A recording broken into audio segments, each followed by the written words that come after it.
Somewhere in Ohio, neighbors hear a man in a house banging his head against the wall. And after this behavior was repeated, they called the cops. This is spring 2023. The cops show up, of course, and restrain the man. He's taken to jail, stripped down, and he continues to scream, "Where's my medication?"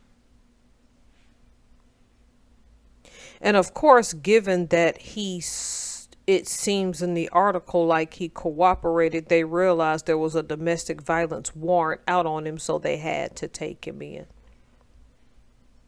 Nonetheless, he realizes and knows and understands that he has a mental illness, and he's asked for his medication. He gets to the jail where he's stripped down, restrained, and kept in a room alone where he bangs his head until he unalives himself.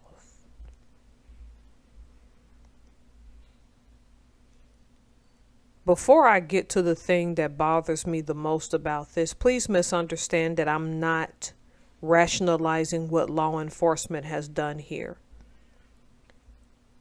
by leaving a man who specifically stated that he has mental illness in a cell by himself. Law enforcement officers are not trained in mental illness and are not medical professionals, okay? So we have to get over this notion that they're automatically going to know the difference between the thing on a scene. There's an adrenaline rush and things can get out of hand.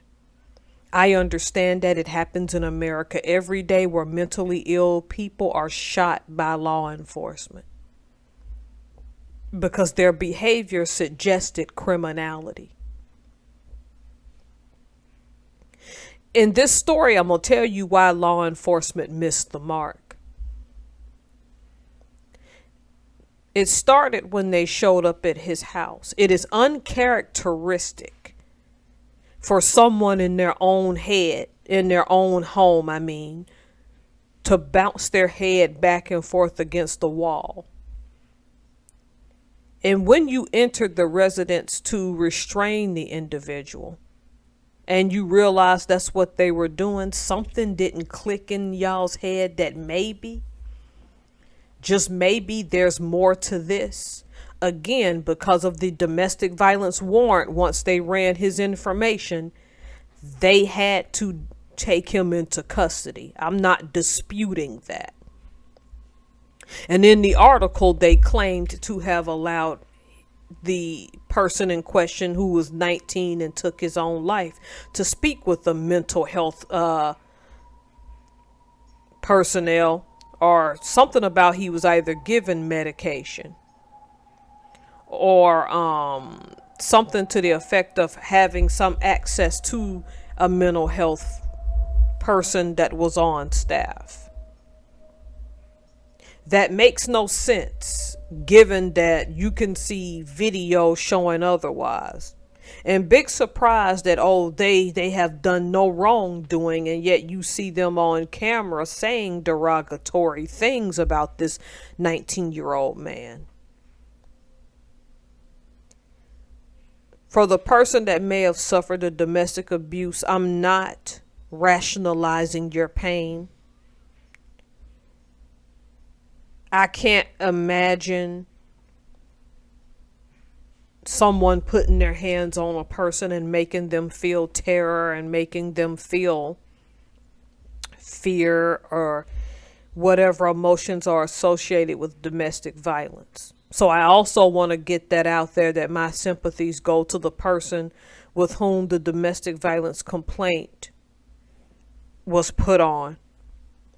My heartfelt sympathies to you.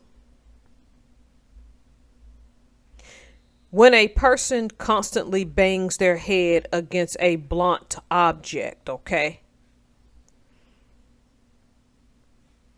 Two things are in play. Drugs, which were not in his case. the issue are mental illness.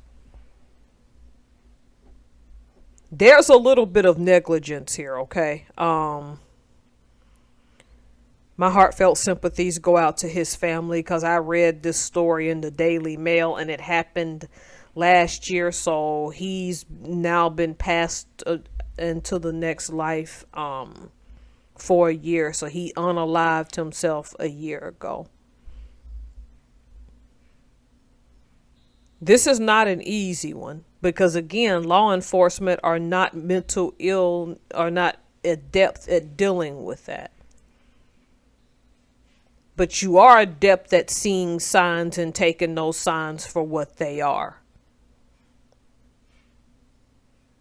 We haven't made things with when it comes to mental illness easy in the United States. And when I go and I'm sometimes walking in neighborhoods, it breaks my heart, or when I'm out shopping, to see people wandering, and you can clearly tell by their ramblings that they're mentally ill. We have a huge problem in this country. And everybody's natural tendency is, oh, let's get law enforcement involved. And I get that because people mentally ill have been known to just randomly target people, hit them with blunt objects, even stab them, with histories of mental illness, with a whole history of this. We need to address this. And see, people keep talking solutions, but there need to be some action to prevent things like this from happening. Rest in peace, sir.